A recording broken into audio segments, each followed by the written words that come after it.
Welcome to the Super Best Friends Game Club. First episode, we all played first 7 chapters of Hotline Miami. I'll introduce the rest of the crew. My name is Tom Bishop. We've got Lionel Powell. Hi. Erich Schnell.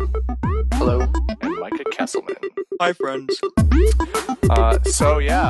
We've played through the first roughly half of the game, I guess. I guess we wouldn't know because we've been waiting for over a week to play the rest of it, which, I don't know, for me personally is kind of pissing me off because general feelings are, I love the game. I don't know, I think it's pretty awesome. What are all your general feelings?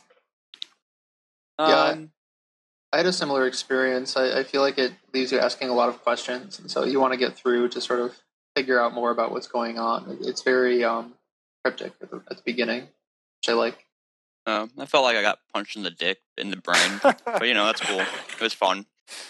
Yeah, I think the game is very unforgiving, probably to a fault. But that's, I think, part of the reason why it's so replayable is it fucks you in the ass, but you keep coming back for more. I think it's like super replayable because right when you die, you hit R and you instantly respawn at the beginning of the level. There's like no save delay or any loading times. It's just like, you run into a room and you're like, and when the second you screw up, you're like, fuck, R and repeat and repeat and repeat. I mean, there's an achievement for like how many times you've died, and I can't remember what the number is. I'm going to pull that up right now. I've looked that many times. I think it's 1,000 or 5,000. It's like 1,000 yeah, deaths. 1,000. And I had, by the time we got to the end of our 7 chapters, I had played for about 80 minutes and had died 256 times. God damn. Well, I mean, it's because it plays like a mobile puzzle game, really. Like, that's... I mean, because it's very fast playthroughs, and it is a puzzle game. That's what it is. And you start to come up with strategies. Like, it's not like an accuracy shooter, but you're like, okay, I need to run into this room and throw my knife, and then run in and punch the dude in the face and pick up his pipe, and then bash his face in. And if I don't do it in that order, the guy in the corner of the room might shoot me first because you die instantly. Exactly. Yeah. There was the one level with a fucking dog in the hallway, and I was like, all right, I'm going to pop out. I'm going to pull the dog to me. I'm going to shoot it with a goddamn shotgun in the face. It's going to pull the rest of the bad guys into the bathroom. And I'm going to take them out one by one. And then that doesn't work, and you get like super fucking frustrated, and you're just like, I don't care anymore. And you go all like drive around it. I got really upset when you can't punch dogs. I was kind of upset. That drove me crazy. But yeah, the order that you kill the enemies, I feel like, is very important. And you memorize like the first half of a level, and you get so good at doing it, you can do it almost perfectly every time as you learn how to figure out how to defeat a single room of enemies. Just to go back to Micah's point of you having a plan and then your plan not going to fruition, I feel like the game is good in the fact, as you said, like, oh, you can just hit replay, but it sucks when you get in this like, okay, I'm going to make this one plan work. I'm going to pull everyone into this room with the shotgun, and I'm going to get, because that dog is wrecking me. Every other thing I've done. And then you just get in this black hole of despair and hatred, which I think lends itself to why, I don't know, my anger issues towards the game, but I don't know, it's good. Eventually you snap and you're like, I gotta do something different, and then usually you're able to progress. My anger issues are the bugs, man. Fucking bugs make me so angry.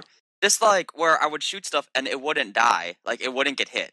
Like, it would shoot behind it or something, or I was timing it too close, and I'd throw a weapon at someone, and it would just go over them. Were you using the auto aim? Yeah. That's cool. No, that's awesome. There are some proximity problems. Yeah. Yeah. And, I mean, if you're, like, a lot of my strategies would come along with, like, just bust into a room, swing a bat like a blind fucking maniac. But then, like, it would hit them, and it wouldn't kill anyone. I'd be like, no!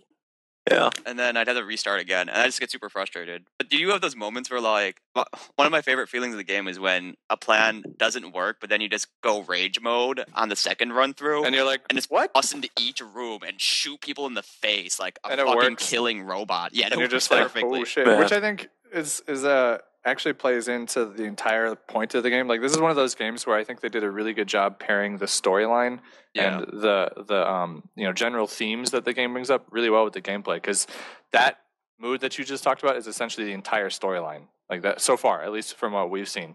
Like the game, giving a fuck. Yeah, we can pretty much start to dive into some of the chapters in the actual game itself, but like the game starts you off with a homeless dude teaching you how to kill people. He's like, hey, take your fists, go click this guy until he bleeds out of his anus. you kill. He's the first guy you kill, actually. Like in the street, you're like, oh, there's a homeless guy, and you're like, fuck it. You like pop his eyes out or something. Yeah.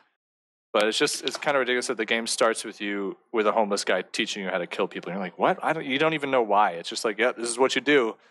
I mean, you got rage issues. Yeah, I mean, there's definitely some actual themes in it, which is surprising for a tiny little, replayable puzzler like it is. But it's actually cool because I mean, it does get to the themes of like, why are you killing? Why are you fucking running around murdering a bunch of people? It's like, oh, because the guy on the phone tells me to.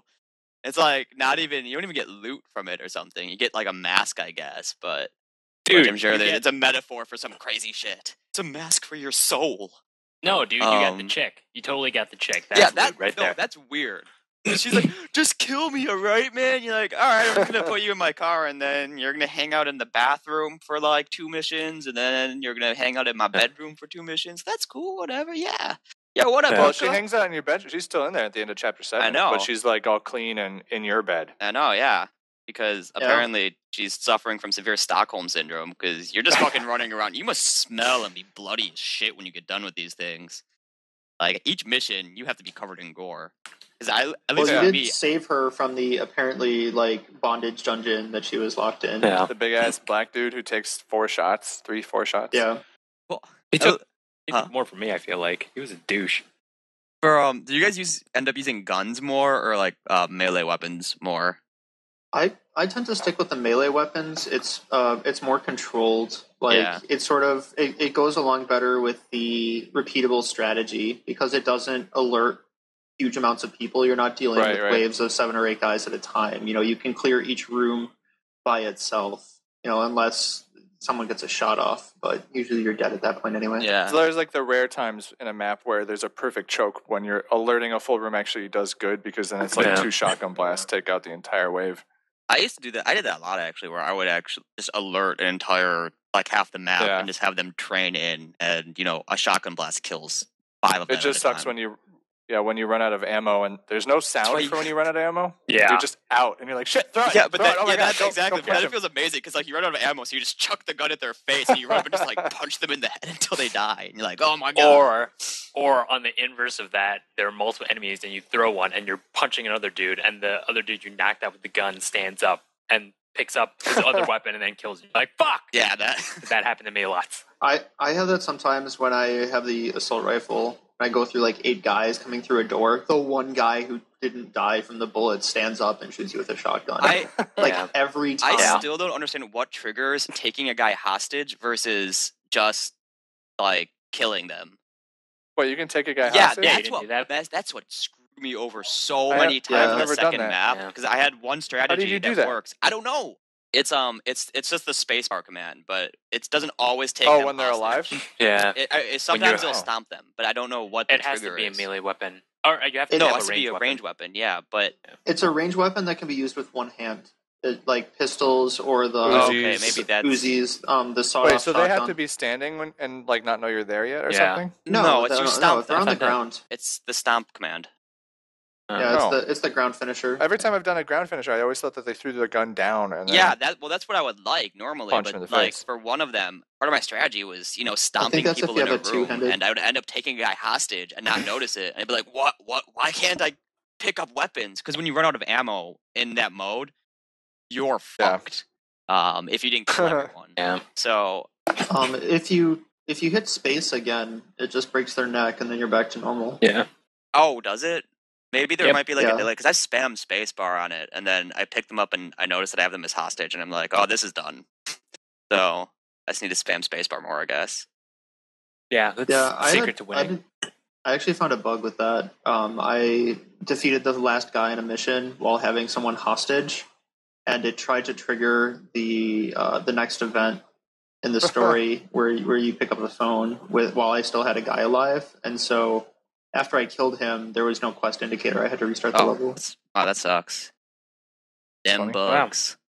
Wow. Them bugs. Well, in any case, jumping a little bit into the game's themes, or even just some cool stuff that kind of notice as you go through. Obviously, the first thing that is awesome is the music for me. I've actually been listening to the soundtrack which is only eight actual tracks. I've got a full playlist on Spotify for all of them. Kind of addictive, really good stuff. But it's kind of interesting how like every time you're destroying people, of course, it's really upbeat music.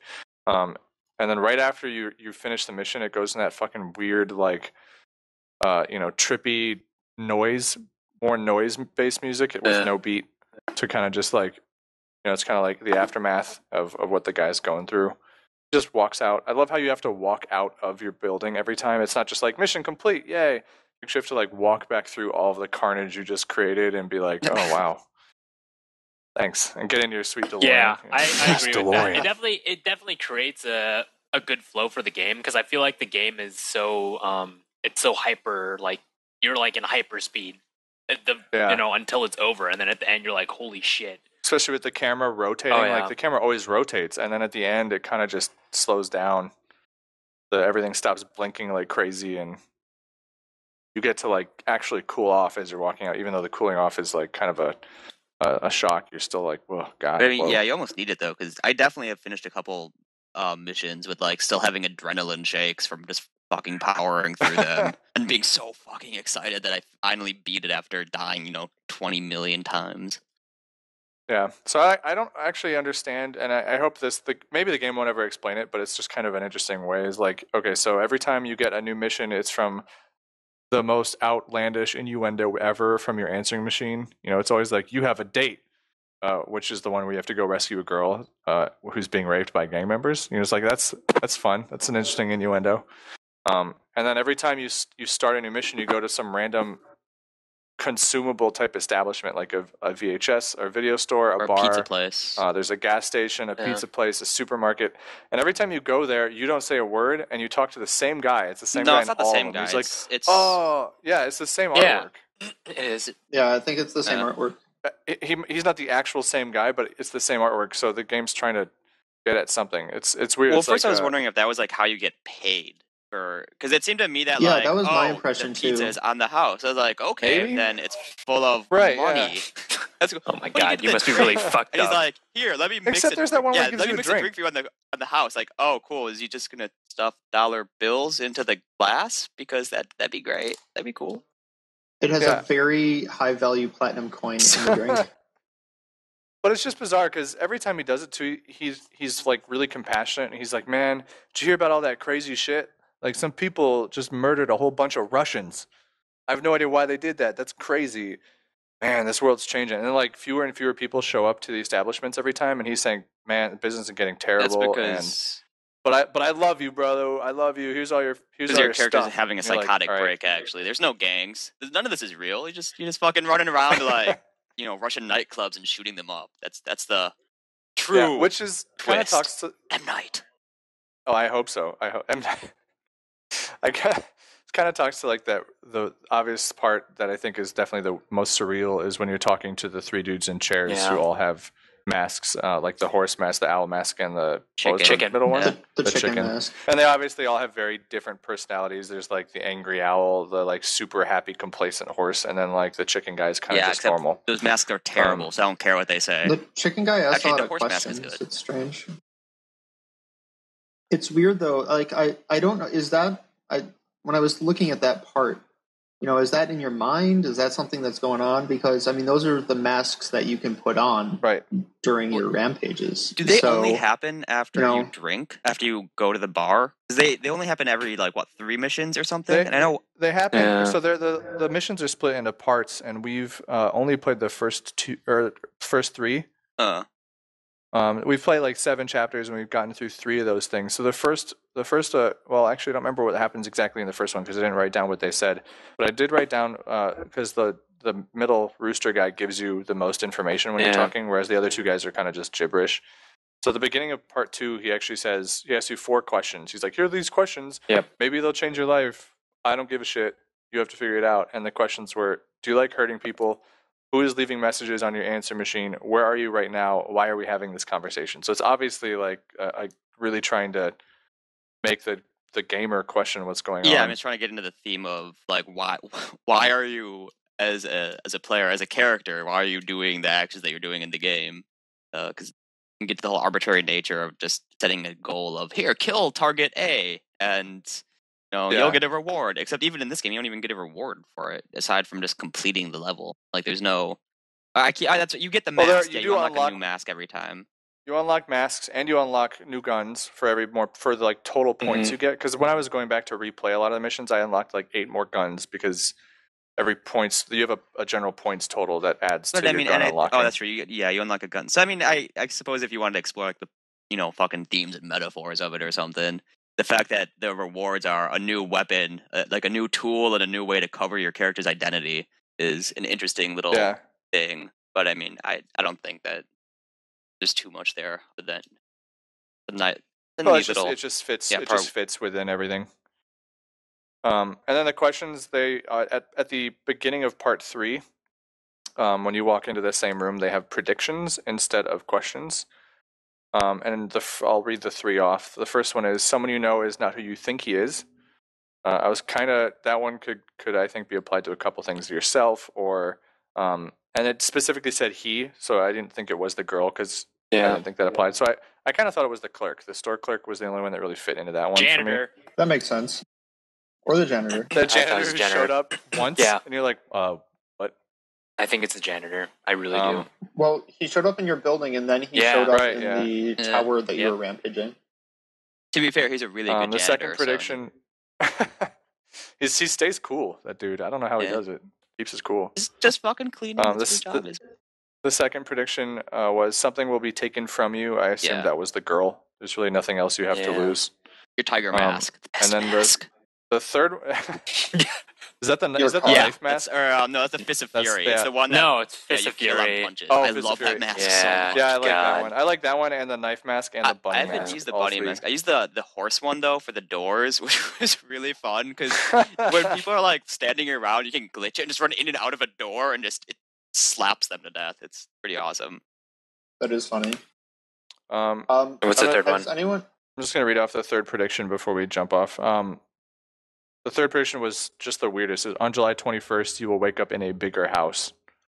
Like what? That's the least metaphorical. Maybe I guess I don't know. Like knocked out and taken by the baddies or something. My prediction about the prediction. So meta. Going back to the mask abilities, has anyone figured out what happens with the owl mask, which has an eye for secrets? No, I haven't. I've worn it a couple times, but I haven't really seen what it does. I think I know what it's for. I don't know if you guys... I would just walk around levels and randomly click on a lot of stuff, and there's like a hidden... You know that thing when you hit escape, it says puzzle? You just look at that shit when you're playing levels?